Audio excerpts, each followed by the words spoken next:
Hi everyone, Karine Irby here with another Q&A with Karine, and this question is from Suzanne. And Suzanne says, we start our tomatoes from seed inside the house and then put them in the greenhouse and then plant them.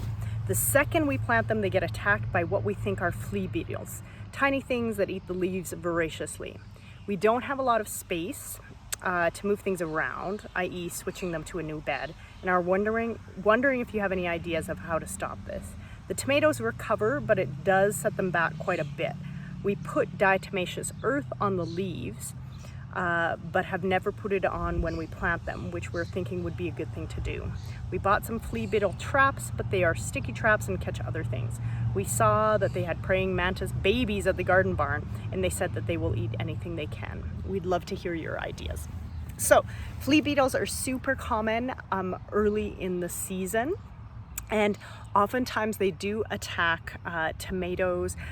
They also attack mustard greens, oftentimes arugula, things like that. And oftentimes flea beetles will attack plants that are under stress, right? So when you're putting your tomatoes out, as Suzanne described, right? She's putting her tomatoes out, they go through a certain amount of transplant shock. We still have really cool nighttime temperatures. So the tomato is already stressed and the flea beetle is like, awesome. I'm gonna take advantage of that. And then they start eating the leaves. And they are in fact flea beetles that do that. So they're tiny little black beetles that you can see on your plants, and they'll leave tiny little holes in your leaves. So a couple things that I do is, one, if you put your tomatoes in wall of waters as pictured there, right, that helps because that decreases the amount of stress that the tomato goes through, or transplant shock, right? But it does sound like Suzanne is already doing that.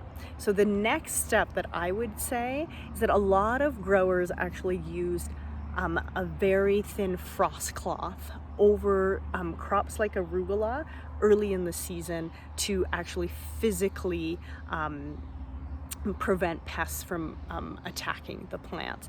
So I might say that you, instead of maybe wall of waters, or in addition to wall of waters, you may want to put one of the thin varieties of frost cloth over top of your tomatoes early in the season until it warms up at night.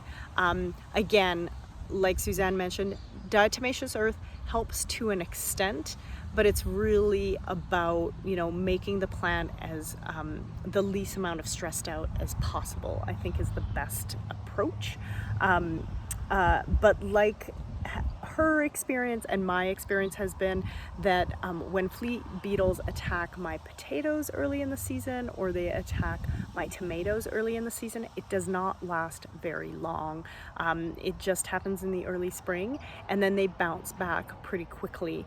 But I would just try that really thin frost cloth over your tomatoes to physically protect them for the first couple weeks after you put them in the ground, and see if that helps. All right, thanks so much. Let me know if you have any questions. Bye.